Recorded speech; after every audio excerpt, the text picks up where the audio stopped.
Well, Go. we're back, and I don't have an intro. You want me to do it? Yeah, go ahead. You got an All intro? right, everybody, welcome to renewed Comic Book Wednesdays. Except Except we're doing books. we're doing books. A lot has changed. It's just Shane and I, no Al.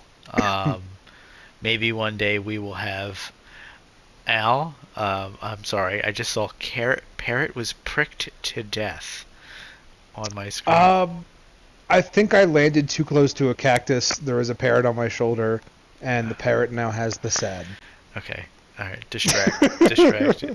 Okay. So yeah, we're doing a little different. No comic books right now. Um, so it's not really Comic Book Wednesday. It's Book Wednesday. Welcome to Book Wednesday. Book Wednesday. We're Although on my Twitch channel, it's still going to say Comic Book Wednesday. all right. Yeah. Welcome to Comic Book Wednesday. Um, Where we don't talk about comic books for a while. well, no, we don't. Well, unless we read. Uh, well, we're reading the Cosmere. Essentially, Yes. is what we're doing. I have already read. Jane has read some. Mm-hmm. And we're starting now on Mistborn, probably Sanderson's most famous book. Um, I think it's his easiest entry point into the Cosmere. I made Mm-hmm. Shane read Elantris, which is probably his first book. Not as good, but still, Although I loved it. I did too. I love that book. Um, But Mistborn. Before we get into the nitty gritty, I just want to get your vibe so far. Like, how are you Sure. feeling about it? I mean, So, to preface for all of our listeners, one of my favorites. So, like, I haven't read a lot of Sanderson, right? I read Elantris, and then um, the short stories. That what was that one called? the Emperor's Soul. Emperor's Soul. Oh my God, I loved that story. It's That fantastic. main character who does soul stamping easily. I'm like, I need more of you in my life. You are a badass. I think you're amazing. Yeah, shy. Shy. And so I'm still riding that high, right? Initial vibes were I can kind of get the sense that this is going to be another one of those wild rides that has a really unique magic system, and I am all for that. I love me magic system, and I love me some lore. Oh, you are in for it. You are in for the lore, the magic. Um, I This is my second time reading this book, and I'm already noticing things that I didn't notice the first time through. It helps that I'm Mm-hmm. being super detail oriented and taking notes. But that said, there are like things that he has set up literally in the first like chapters of prologue that I'm just like, well, that gets paid off really nicely. Yeah, okay. So I actually have my little blue journal here. And in talking about like the prologue, my first note are his maps are epic. I love this man's maps. Yep, they're pretty fucking sweet. Um, and I have a leather bound version of this book, which I had shown you. There are Hmm. colored maps in that. Oh, Oh, they're so please send nice. me a photo of that privately. That is, oh, that's amazing. Oh, absolutely. I will share that with you. So,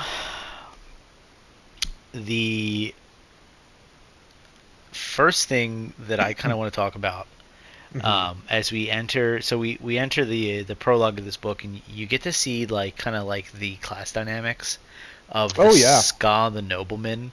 And it's very evident right from the start, like how this society functions. yes, Um, Anything that stuck out to you as a new reader that you're like, oh, I want to talk about this? yes. No, absolutely. Let's see. For the prologue by itself, I have 3 pages of notes here. So I'll jump around based on your question, but I put a quote here. Peasants were an unproductive lot. And so immediately that told me, okay, the narrator is in a position of power. And this position of power is very high class because he's looking down on these peasants. Hmm. The entire discussion in the prologue is about the ska, which let me just add a little fun joke here. Every time I read it, all I could think of was ska music. And so one of my notes literally says ska equals peasants equals trumpet question mark. Oh God, now I'm just hearing ska music. Thanks. I didn't Yeah, no, even. you're absolutely welcome for that. But yeah, no, the power dynamic is fascinating because it's very much a society, and I apologize for coughing. Getting over the flu, and it just is sticking with me. Yeah, But it's it's been bothering you. very much a society where it's not only accepted, and so like that lends into the world building and the lore, but you can still see those disparities between the people. Right. Yeah. I mean, you could definitely. I mean, this has been. There's a long time here that the ska have been this like deprived class, this uh, essentially slave class. You know. Mm-hmm. Um, I don't know if we. I don't think you've been given a timeline yet, and I'm gonna let you figure that out on your own. Mm-hmm. But it is really long. Um, and I to mention it, so like there's another part that we would talk about. So like um, all the ska belong to the Lord Ruler. There's a part in the prologue where they talk about how um, they're not they're not like the Lord trusting ska. You know, like he's on they're on loan to him essentially. You know, Mm-hmm. the Lord Ruler owns all of them, so he can do whatever he wants with them. If he wants to fight a war and have all the ska on the front line, he could do that. He could pull them all off the plantation. If there is a nobleman that is not fitting to the Lord Ruler's wants and needs, he can take his workforce away, essentially crippling that class or that home. Uh, Mm-hmm. you know, so there's a lot of things like that. Um, you know, we see things like the scholar are less than human. They don't complain. They don't hope. They don't dare think. Um, and I find that so demeaning. Like they don't dare Mm-hmm. think. How dare they even have a thought that they can Yeah. bring up? Um, and to kind of compare back to Elantris, I don't know if you remember, but there was kind of like a slave class in that. They don't talk about them as much, but Sereni in that book tried to convince the people of Erelon to pay their slaves to make them Mm-hmm. work harder, and things like that. Um, do you remember that? I do, yeah, because that was one of the things of like that made me like her as a character because she had come in, for without context, she had come in. She's a widow. Mm-hmm. You don't really know like much yet, but you can kind of like piece together some things in that part of the story. Right. And yet here she is being like, "No, this is wrong. This should not be a thing."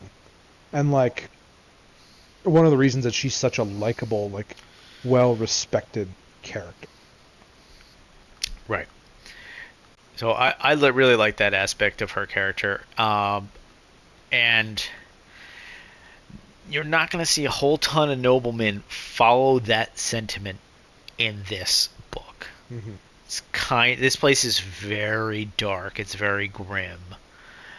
Um, Yeah, there's a lot of imagery and its like uses and like as like a literary device that I put in my notes because there's to diverge for just a second because now that my brain's on this, yeah, yeah, yeah. one of the things that they continuously mention is the ash.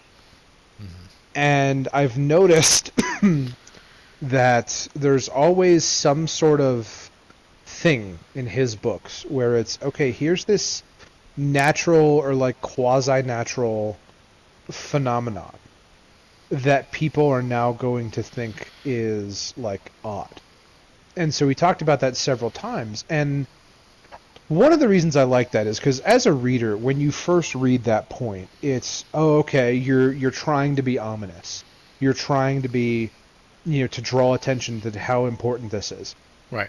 But then he does something fascinating where he keeps mentioning it, which I feel like that's very much like a movie and video game logic where if you bring something up over and over and over again, it's lessening the severity of it. And so by him mentioning consistently like, oh, here's this ash, here's this, it's like, okay, it's very clear that this is a volcanic area, at least the way I understand it, Uh-huh. of some sort.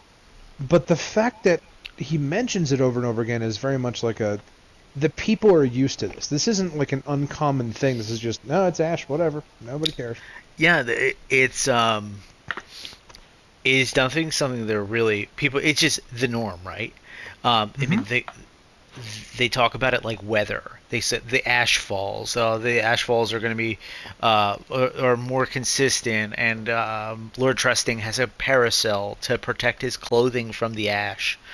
Mm-hmm. Um, I find what's even more interesting is the first time I read this. The One of the main characters, Kelsier, he talks about myth and legend about a cleaner world, and it's a very like brief things he talks about very in the very beginning of this book.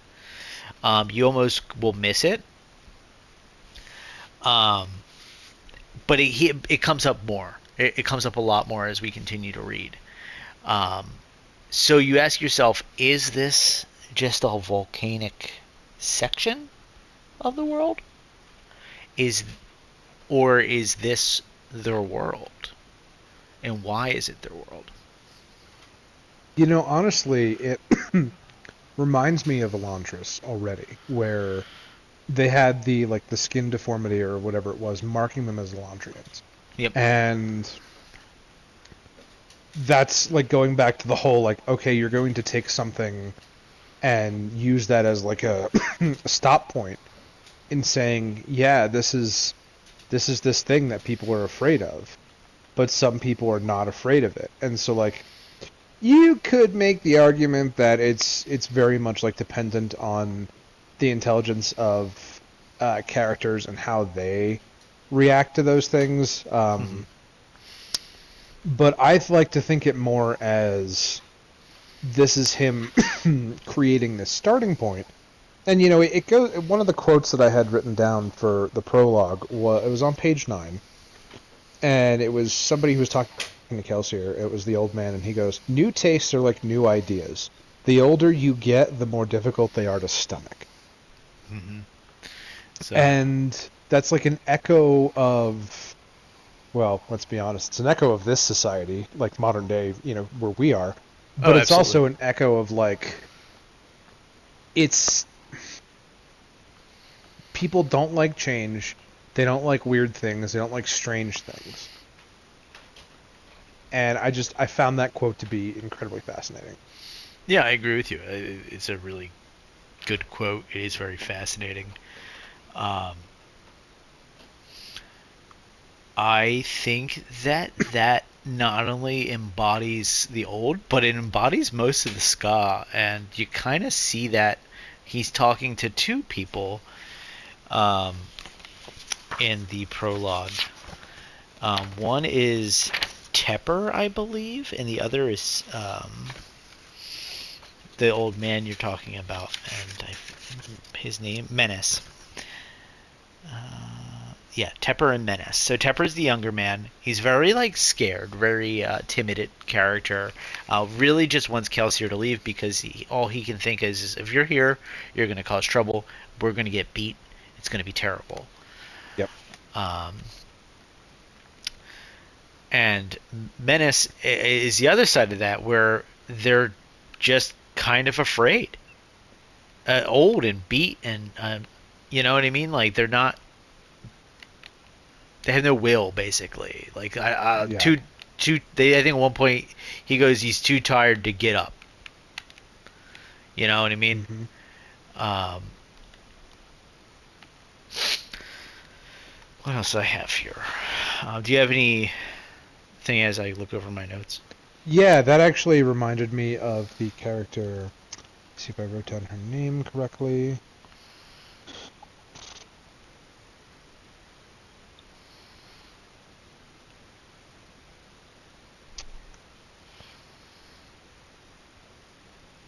Did not write down her name, but that would be jumping ahead to chapter one, and I want to stick with the prologue first.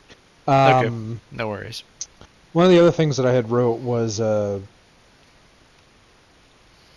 it was Kelsier who was looking at one of the like regents. I'm using the wrong term, but like looking at him in defiance. And so what I wrote down was the Ska who looked at him in defiance. And it was like very much for a brief second because he like tries to summon the guards. He tries to go look for this Ska that looked at him like with this fire in his eyes, Right. and he couldn't find him. I really liked that part because that was very much like as he's having this conversation with this higher lord character, Mm-hmm. like this he's talking about how he wants to increase his position. He's talking about how he wants to gain favor with like the government and things like that. Mm-hmm. And you get glimpses of his own insecurity. And so by him having this moment where he looks at this Ska with defiance, that to me was like he's seeing a reflection of his own insecurity. And he's trying to squash that, but he can't. I like that a lot. I mean, because these noblemen, especially trusting. I mean, he's got the this. He lives out on the plantation. He wants to be a city nobleman. He's willing to do anything. Mm-hmm. Um, and maybe he even like has some type of connection. Like he's the one who sleeps with the Ska women. Now, Mm-hmm. the Ska are supposed to be less than human. They don't think, they don't complain, they don't hope. So, he's a pretty awful person for taking advantage of these women. Oh yeah. Is there a part of him that hates himself for it? And Mm. we are never going to find out. Kelsey murks the shit out of him, but As is justice. as is justice, absolutely. Um, but like you can kind of see this trusting, like he is um, talking to this other man you mentioned, and this guy he's an obligator. Essentially, Obligator. they're Thank you. they're priests. Um, the Lord Ruler is a ruler, like his title suggests, but he's also their god. So these obligators, there's different parts of the government. Um, there's different. They call them cantons. Mm-hmm. And as we got further on, just to kind of go ahead a little bit, we hear about the Steel Ministry. That is Yes. that is their essentially government and religion. And there's different cantons within the Steel Ministry. Um, we first hear in this prologue about Steel Inquisitors, and they're labeled as monsters. And these are the noblemen calling these things monsters. So you can only imagine what the Ska think of them. It calls them inhuman creatures. They're just very unsettling. And you've read descriptions of them. We'll talk about them in a little bit. Yeah. But they are. It kind of shows you how they're. Yes, the noblemen are above the Ska, but they aren't really free. Like everybody lives in the Lord Ruler's world, and Mm-hmm. everyone is designed to do something for him. Yeah. I'm sorry, I was going on a little rant there. No, you're good. I'm completely with you. It's fascinating because like let me pull this up here. Let's see. Mm, yeah, no, that because that ties into one of my other notes of the forced rebellion, where Mm-hmm. You have that old man who is like, I don't want you to make trouble. I don't want to get beat. I don't want to do things. Like I just want to live. I just Right. want to just go about my day. And he's like, well, I murked a dude, and I told you that change was coming, Mm-hmm. and like change does not happen unless you make it happen. Right. So, And but the government, like, and how the government views itself, like, sure, there's power struggles, like typical like government things would have, but I find it that even the government officials are on tiptoes with each other. It's very as a historian, I'm going to make this reference, so for anybody listening, forgive me. If you were to mix a very heavy dictator style country with a cult, mash the two together and go, here you go, this is our form of government. mm-hmm. Which, to be fair, if you compare it as like most dictatorships, they end up becoming cults. Like North Korea is a great example of this. But I feel like that's this, where no one wants to report on these things. No one wants to accept these things because when we learn about the apologies, what was his name? The one who like goes with the ska women, Lord Trusting. Lord Trusting. When we learn about him, there was even a comment in one of the chapters that talked about how they were like, "Oh, he's going after one of these girls? What's going to happen?" And he's like, "Well, he's always careful not to like have a baby, so he uses them for whatever he wants, and then he kills them." Yeah, I think they're like, oh, Lord Trusting is an upstanding citizen or something like that. Yeah, They make that comment, and really what they're saying is he's decent enough to kill these girls first. yeah. Which as soon as I read that, I was like, "You gots to go." Yes, absolutely, I agree. Um, but that's how I interpret that. Um, is that he's not a good person. He's a good citizen. He's following the rules. Like there's no law that says you can't take advantage of the Ska women. There is a law that says they can't breed with noblemen. Yeah. And can you could probably guess as to why. Uh huh. Oh yeah. It's so you don't have anybody rising up, and so you don't have anyone like claiming anything more, and so it doesn't give them hope. Well, it goes a little deeper than that, and it kind of it kind of like digs into not only the magic system of the world, but um, the society. Like, Mm-hmm. um, and when we talk about Vin, I'll bring this up again. Are we at a good point where it's okay if I start digging into the magic system? Well, it is mentioned for the first time in the prologue, so we can. I think that would be a good idea to talk about Sweet. it. So my notes, what I ended up writing down here was it said he channeled tin. He burned tin. He burned tin. And I wrote a few questions and I was like, the metal is consumed directly. How long is this processed? How long does it take to get to the core? Because if you're burning it, like you think of your inner body like a furnace. Mm-hmm. And so like it's all those questions that I had, and then I wrote down, okay, different metals, do they translate to different abilities? And then that was the last note that I had wrote on the magic system for the prologue. Now, granted, my questions got somewhat answered Mm-hmm. as I continued reading, and we'll get to that as we get on to later chapters. But that was what I had written down initially. Very astute of you. So yeah, so he burns tin. And can you guess as to what burning tin does? Uh, um, It's not really a guess. I guess I kind of just straight up tell you in this chapter, but wasn't that when he? Because was it the emotion aspect, or was no? I'm thinking of something else. no, you're thinking of after. Ah, okay. Please go ahead. I didn't write that part So down. so someone who burns tin is called a tin eyes. Mm-hmm. Essentially, what it does is it enhances all your senses: your sense of taste, your sense of sight, your smell, your hearing, your feeling, everything. Mm-hmm.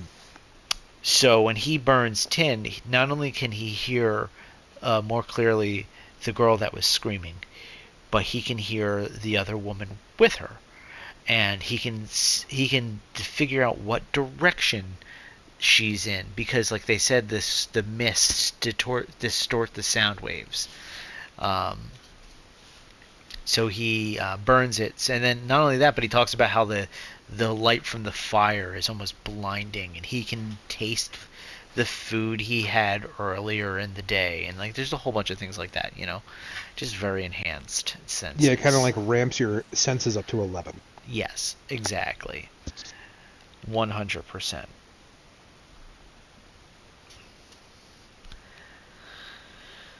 Um, Also, fun thing, Mm-hmm. for a couple things that I noticed as a second time reader, there are Mm-hmm. two creatures mentioned in the prologue that I didn't pick up the first time. One is a mist wraith, and the other is a koloss. Um, you probably won't see the word koloss again in this book. That's part of that deep lore that you're trying to get me hooked on. I understand. Yes, yes. No denial. Yes. I am excited. I cannot wait. I did think it was interesting because his main characters so far have something in common. Mm-hmm. They're willing to do something that either seems unconventional or goes against society. Yeah. Because with this main character, like, they were like, "Oh, you can't go into the mist. The mist is going to get you." And this person was like, no, it's not. I'm fine." Mm-hmm. And he just And goes like he's like, "No, I know." Like kind of like that idea of like, "I know more than you." And you're like, "How though?" right, how does Kelsier become Kelsier? Essentially, Yeah. yeah. And that's it. He's a fascinating character, one of my favorites. Um, let's move on though. Unless you have any Okay. other final steps on the prologue, we can Nope. kind I'm of ready to move on to chapter one. chapter one. Vin. Ben. Uh, She's a firecracker. I like her. she is great. She has a lot of problems though. Yes, and got forced into a lot of problems. I see. Yes, yes, she has. She she has to deal with the ramifications of what her brother has done. So she's paying off a debt. Mm-hmm. Um, but you get the feeling with Cayman that the debt will really never be paid. She's just kind of like Indentured stuck. servitude at this point. Yeah. Um, and there is one thing, and that's going to be consistent throughout this whole book and the whole series, really, with Mistborn, is whenever she's like doubting herself, she hears her brother. Her brother in her head is just, he goes things like, "When you're alone, no one can betray you. Anyone will betray you, Vin. Anyone." And he's just constantly in her head, this like nagging voice. Oh crap! What happened? Sorry, I found Skulk, and I was not prepared for that. Well, you're in creative, right? Yeah, still makes me nervous. Fair enough. I'm gonna illuminate the area though, not because I'm in creative, but like, oh, I'm nervous.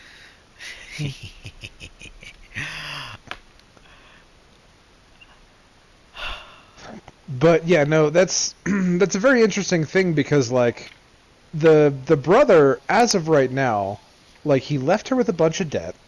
He always like is the voice in her head of negativity. Yep. And so like you're automatically getting this thing of like, wow, you're an asshole. Yep. But there Absolutely. is something that happens to her that I there's no way to put this politely. I deeply understood. And it was that moment where she defied like her master, and he basically just started beating on her, and she did not react. Yeah. It's like, don't let them see my weakness. Don't let them see my weakness, but also like there was a line in there that I wrote down that was very powerful, and what was every time this happens to her, it only makes her stronger. Yeah. And as I read that, I was like, okay, I understand that completely. Mhm. Like, you do get to a point with that kind of violence where you get numb. It just doesn't affect you anymore. Mhm. And the way that that was written was very well done. Yeah. And I think that one of the best things about Vin as a character is her perseverance. Like, she just keeps getting up, you know? She gets beat down, she gets back Mm-hmm. up. She beats down, gets back up. All the while, she has this terrible mental space. Like, Mm-hmm. she, I would say, does not believe in herself. Despite everything she does throughout this series, she just does not believe in herself. She just keeps going.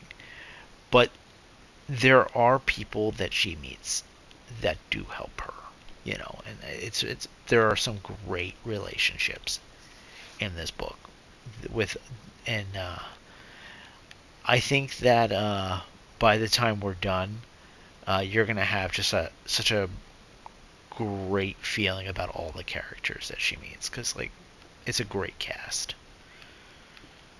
Well, I already liked how, and this we might be jumping ahead a little bit. Um, when the first main character, Kelsier. Kelsier, when he meets her, gets a hint of her, there was this moment where this was in. I'm jumping ahead to chapter two. You're fine. Where he meets her, gets a sense of her, and he's like, "Wait a minute, she's Mistborn." And in my head, I'm like, "Okay, so this is significant. I understand, or I think I understand." Hmm. And he's like, "I'm not going to let anything happen to another Mistborn." And like his ability to just go, "Yeah, I don't know this person, but I know that they need to be protected." And I'm like, "Okay, you got some good bones in you. Yep. Yeah, absolutely. Like I Um, respect that." what I like about Kel is that if you're one of his, he's protecting you. Yeah, very much a ride or die. Yes. Yeah. If he basically adopts you as one of his friends, you are in, and there's no chill. He's going 100%. He will like stab a bitch for you. Yeah. Gee, you mean you see it in the he essentially he claimed that girl in the prologue as like someone under his protection. He was like, "Yep, I'm burning this whole place down." Yeah.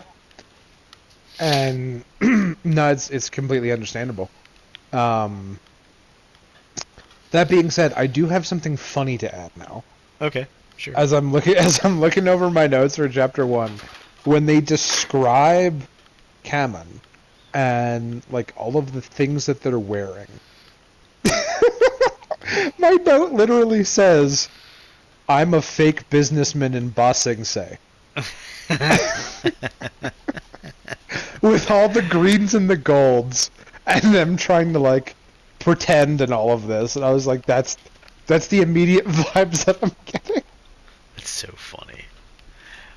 Oh my god. So, um, speaking of that whole like the whole heist thing that he's trying to do, um, when Vin uses her luck on the Prelin, Hmm. um, did you pick up there was something fishy happening? I did because it was too easy. Right. Like she talked about it. She had like one of my notes even says here, Vin has great instincts. And like the entire time where she's like, no, no, this is wrong, something's wrong. Um, it was so easy. And for somebody who was like, yep, like I'm not getting, oh, she's a prodigy vibes, because of like if that was the way the story was being set up, that would be a different scenario. But I'm not getting that. What I was getting initially is she was like, okay, I'll try it, and then when it worked, even she was like, okay, what that doesn't usually do that. Can I throw a wrench into that a little? Yeah, She's absolutely. Have not at it. consuming any metal. At the end of chapter 2, you see Kelsier down a vial of metals. Vin Yep. has never done that. Yeah, she's just doing it purely based on vibes. And pulling whatever she's pulling, whatever amount of metal she has in her system, she's pulling from like the food or the water, you know. Hmm. Um, so she might not be a quote unquote prodigy, but she is talented. To be able to do that is special.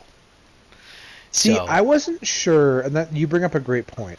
I wasn't sure if that was her ability as a Mistborn is to just do that, because I kind of thought of like uh luck points in D&D, huh. where like I was like, okay, maybe she has this skill to pull luck and to use luck, Hmm. but she can't do it all the time. It has to be like there's got to be some caveats. Yeah. And so that was my first thought, was like maybe this is like a that's just like her natural, something or other. And I can see exactly how you would pull that, right? Because I mean, I have some background. I've read the book before, you know. Hmm. Um, Absolutely. Now, Yeah, I wrote down using luck seems very similar to a soul stamp. well, is they're both technically investiture. So yeah, I, that's pretty astute. Um, that said, I mentioned something about Vin earlier. That I would come to when we started talking about her. Do you remember? Because I'm drawing a blank. I know we talked about like her resiliency, and we talked about like all of the characters that she's going to meet, like that are going to like do right by her or something. Or like you said, I'm going to like the characters that she meets. That's a better word. Oh yeah, there was something about the magic system that I was going to talk about with Vin, and now I'm drawing a blank, so I feel kind of silly. That's okay. I can Um, go a few more of my notes if you want and see if it yeah, draws back. I also have some notes too, but you see, you go, Cool. and then I'm going to go search for something. Sweet. No, sounds good. Okay, so let me see. Yeah, using luck similar or soul stamp. Boxings. I wrote down, is that like Yes. food? No, Because that they talked about like, oh, you're gonna get this many boxings, and I'm like, is that currency? Is that food? Like, I wasn't the terminology was confusing me because I was taking it a little bit too literally. So I actually wrote down stuff on boxing because I figured we would Excellent. talk about this.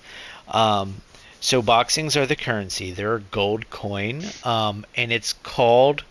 It's based the essentially the Skog give the Lord Ruler's palace a name called the Box because he's just always in his box. Um, Mm-hmm. and that's on the back of the coin. I actually have a boxing on my keychain. I'll Oh, send you a that's picture. sweet. Yeah, it was a cool gift from Court. Um, Nice. I'll send that to you eventually. Let me go here. So, in page 33, Canton. I wrote something down about the Canton of Finance. Because one of the things you would ask me is if I picked up on her using luck and the things going wrong. We had talked about that as well. We did talk about that. So the when she uses her luck,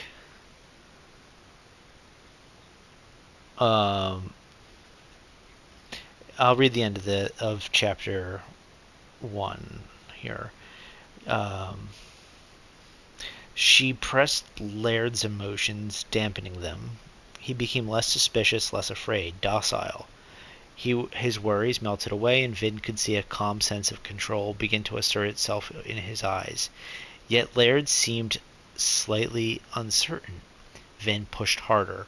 He cocked his head, looking thoughtful. He opened his mouth to speak, but she pushed him again, desperately trying to use her last pinch of luck. He paused again. Very well, he said finally. I will take this new proposal to the council. Perhaps an agreement can still be reached. And at that point, they sent. Essentially, Laird had said that we voted on your proposal already, and it was declined. So Vin, at that moment, I mean, you learn a little bit later that the Prelins, anybody in the cantons, are trained to notice allomancy being used. And I'm thinking I'm getting back to my point. Um, so we talked about um, breeding and how they don't. The law states that you can't breed with ska if you're a Yes. nobleman. Um, that's because the noblemen are the only ones that are supposed to be able to use allomancy. Oh, I did not make that connection. So there is a line in one of the first two chapters where it's like talking about how essentially it refers to allomancy and how ska aren't even supposed to know it exists. And as a reader, I can kind of forget that at times. So most of the ska only hear about allomancy in Mistborn as myth, in legend, like urban legend. We as the readers are dealing with these main characters that have it, and they have it all times, you know. Hmm. So we see it pretty often. So to us, it's okay. This is common knowledge, but it's something that I like to remind myself is like, no, this isn't common. Like, this is a select few of millions, you know. That does make sense, yeah. Yeah. And so Vin has no clue. So when she's using her luck, she doesn't know she's using allomancy. She thinks she just has the ability to kind of sway people in a way, like she's good luck charm, Yeah. essentially. So she uses his power unwillingly or unknowingly Okay. against somebody who's trained to notice it, and essentially the Lord Ruler's decree is to kill these people. So, and that's kind of what you see in chapter 2 at the end there, why Kelsier has to do what he has to do, you know? Hmm. Um, Now let me find the Canton of Whoa, Finance. I found a trial room. Oh, did you? Cool, mark it down. Okay. Put myself in creative. I'll write that down. What's up, Cat? Oh, yeah. So let's talk about this. So I'll read this paragraph. So Vin watched Prelin Laird step haughtily into the room, shaved, bald, like all obligators. He wore a set of dark gray robes. The ministry tattoos around his eyes identified him as a Prelin, a senior bureaucrat in the ministry's canton of finance. Uh, a set of lesser obligators tailed behind him, their eye tattoos far less intricate. I find it really fascinating that they tattoo their faces. Um, as far as like rank goes, um, it's a very permanent thing to do on the Mhm. face itself. So it shows like the level of dedication you have to give to the Lord Ruler.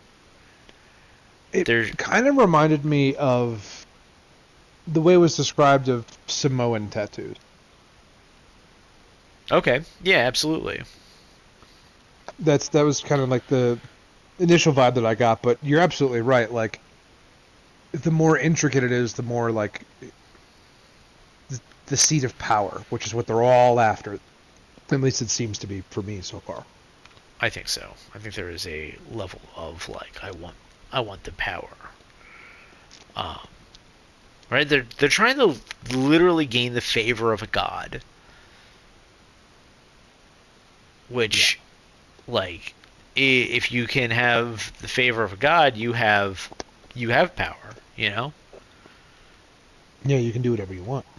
Yeah, absolutely.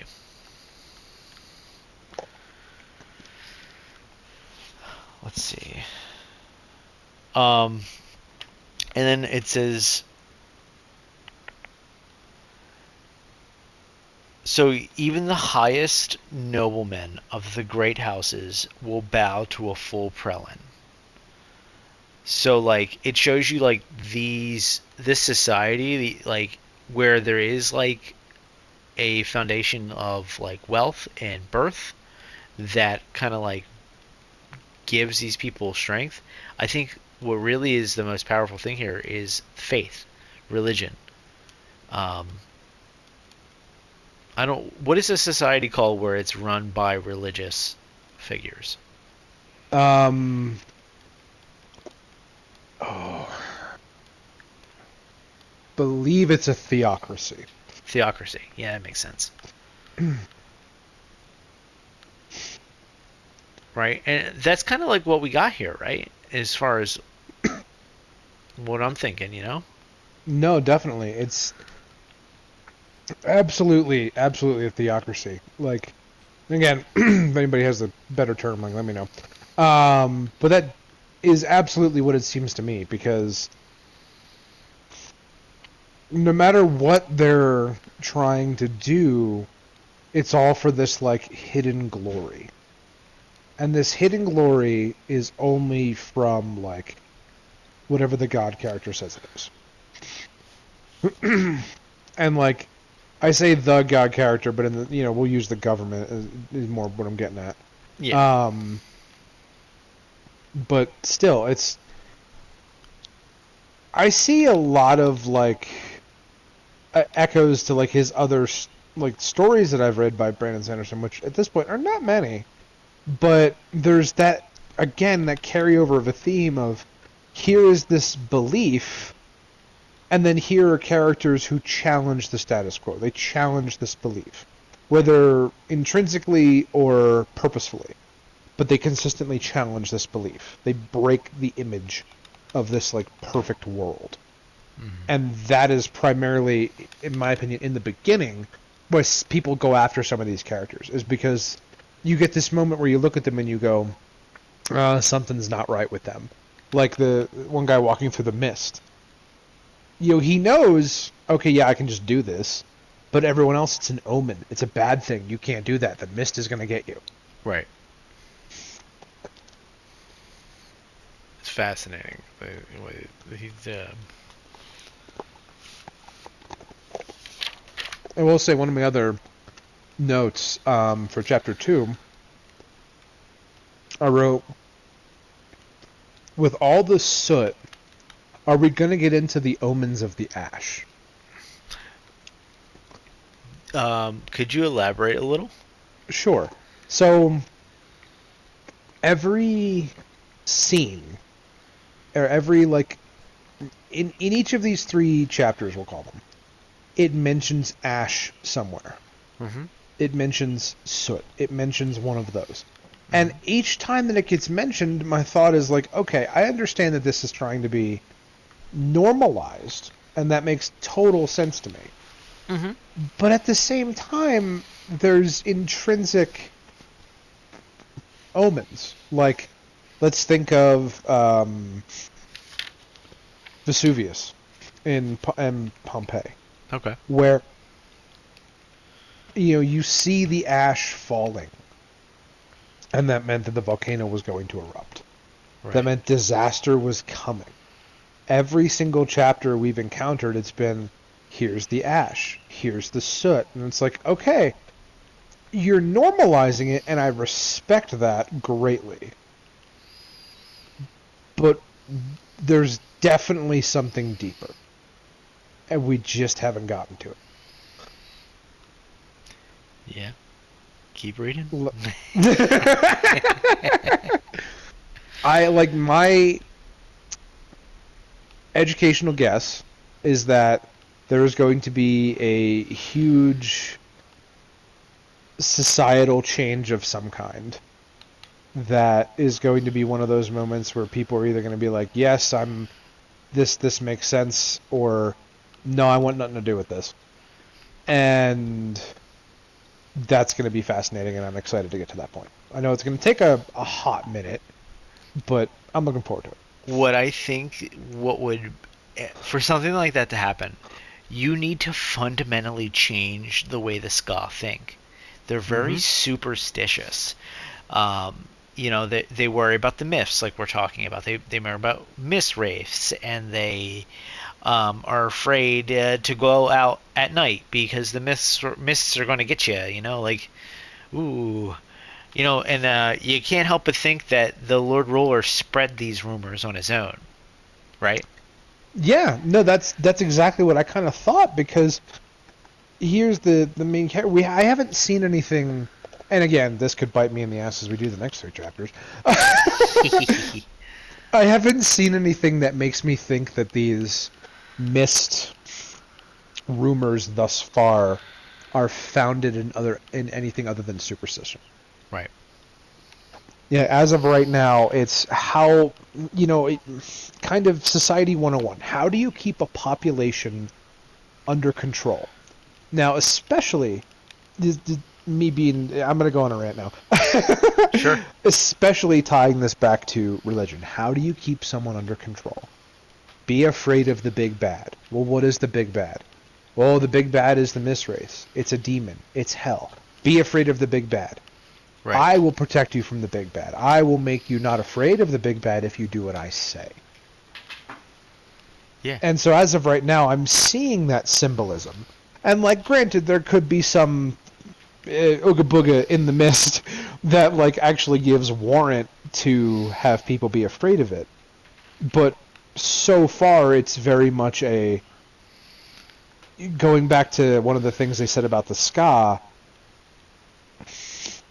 If you don't critically think and you just accept it at face value, Mm-hmm. of course, when someone says, "Oh, there's a ooga booga in the mist," you're gonna go, "Oh, there is. Damn, I need to not be around that. That sounds frightening. I don't want to be around that. Yeah, I don't want the Ooga Booga. I don't want the ooga booga." But it takes one person to go, "What are you talking about? That's not real. Yeah, That's not a thing. that's not the Ooga Booga. Yeah, the ooga booga doesn't look like that." Yeah. And then you start getting that question. And like going back to what you were saying about like not doing things with the ska, like not having kids because they don't want magic, which I didn't pick up on, so I'm glad you said that. It also made me think of like, you can't have them intelligent, because if they're intelligent, they're going to question, and if they question, they're not going to listen to you. Mm-hmm. So Right. it's like the very act of keeping them all dumbed down. Right. Exactly. Oh. Sorry, rant over. No, you're good. Okay, these are my chapter 2 notes. Let's see. Paragraph 4. Ooh, so many diamonds. I'm enjoying this. Yeah. Sometimes you just gotta sit in your basement and dig a hole. That's really how it be. I have a funny moment because every chapter so far, I have found a funny moment that I've been like, "Yeah, that made me smile." Okay. Go ahead, shoot. Page 30 to 31, when he says to the main character, "How do you accidentally kill a nobleman in his own mansion?" And he goes, "With a knife in the chest." And then he's like 2 knives or something like that. So Yeah. he's like, "Well, 2 knives." Yeah. How do you accidentally kill a nobleman? Yeah, I really liked the dynamic between Dachshund and Calcier. They have a very kind of witty relationship. Mm-hmm. Um, yeah, it's funny. I was um, reading. We're at a 5 minute mark. Oh, Yeah, what does that mean? we have 5 minutes till 60 minutes, and that's as long as I can record. Oh, It's okay. that's how Uh, much we're liking it, people. yeah, we're 60 minutes. We're going strong here, an hour, and we're not even on the final chapter yet. Um, we're gonna. Do you want to just do a part two? You don't have to stop. Give me a sec. Okay. Yeah. You mean to give you some epic hold music? Yeah, sure. Long.